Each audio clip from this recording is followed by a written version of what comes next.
Well, hello there. How are you guys doing? I hope you guys all had a wonderful, wonderful Christmas. I know I did. I figured I'd give you a little after Christmas present here. A little bit of DM advice from your boy Double D. Yes, yes, yes. DM advice videos, or as I like to call them, lost leaders, at least in terms of view count.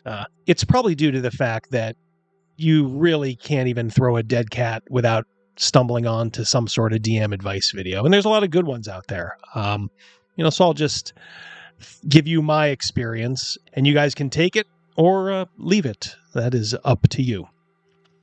As I've said before, I've been DMing for quite a while. The last 30 years, pretty much straight, weekly games. So I guess I've learned a thing or two. What I'm about to tell you, though, is not something I've ever really thought consciously of. I've only kind of thought of it when I was going back through a book that I had in my collection. This book is, I think it's called the Robin Law's Book of Gamemastering or something like that. It's a real thin book, pretty famous. It's an interesting book.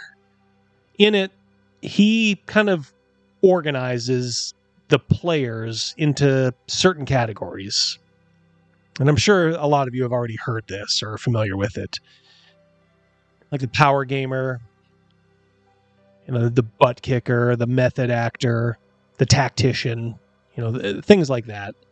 And I know, I think Matt Colville also did like a version of this. And while this information is always, it's always nice, it's interesting, I've always wondered how useful it actually is at the table.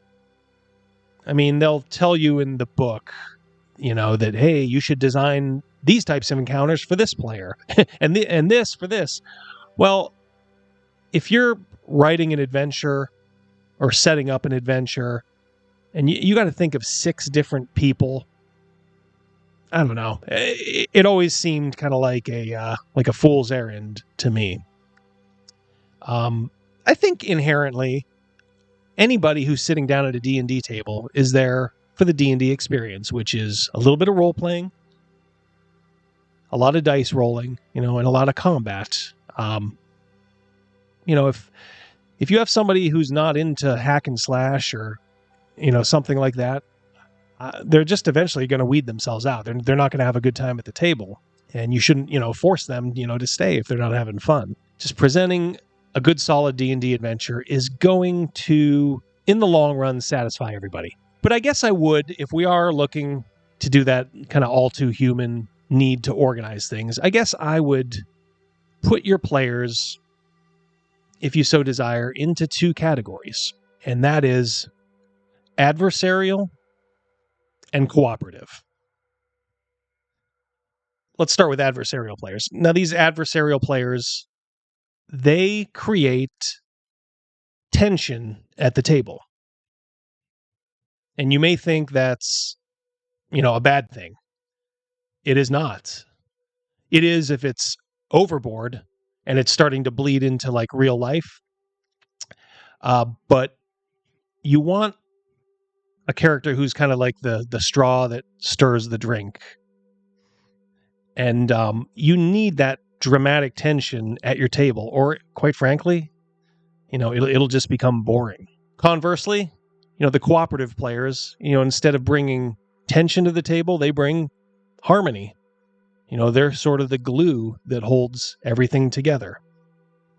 And I bet in your own mind, you can probably think right now of your own table and be like, yeah, I'm thinking this person's adversarial, or these guys are cooperative.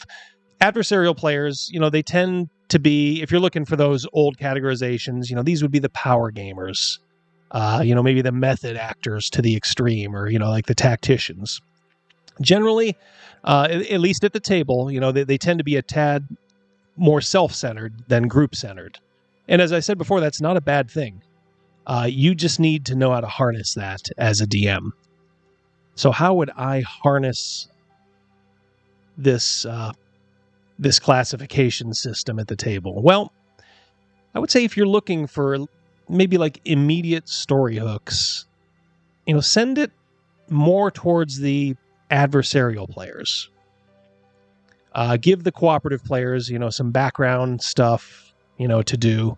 But if you're looking for somebody who needs to be the main driver, the main actor, so to speak, I would throw it to the adversarial players, because they're probably going to do a little bit more with it. Now, that's something maybe like short-term, medium-term.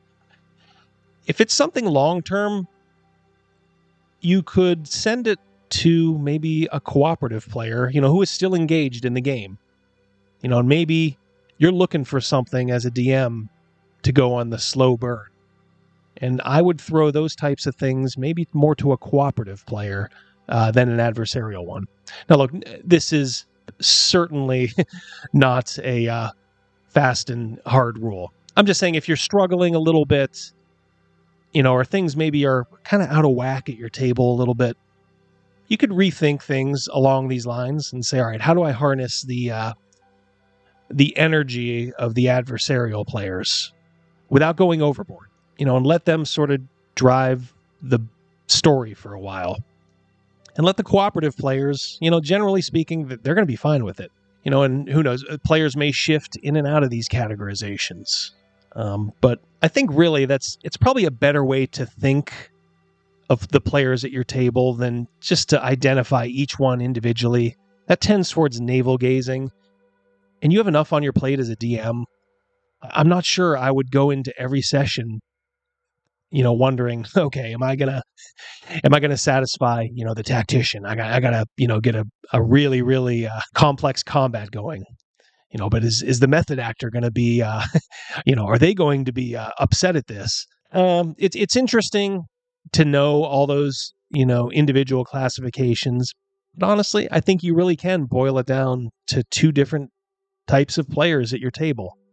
Those that create tension, they're adversarial, and those that create harmony, the cooperative players. Do with them as you see fit. So that is all for today. If you can, remember to go ahead and throw a like and subscribe on this video. It really does mean a lot. It does help this channel get noticed and grow. You guys are doing a fantastic job so far. So let's keep this great momentum we have going. Thank you. You guys have a great, great rest of the week. If we don't talk before New Year's, please have a happy and safe New Year, and we will talk soon. Goodbye. What qualifies you to be a U.S. Senator? You have 60 seconds. Hi. Good night, everybody.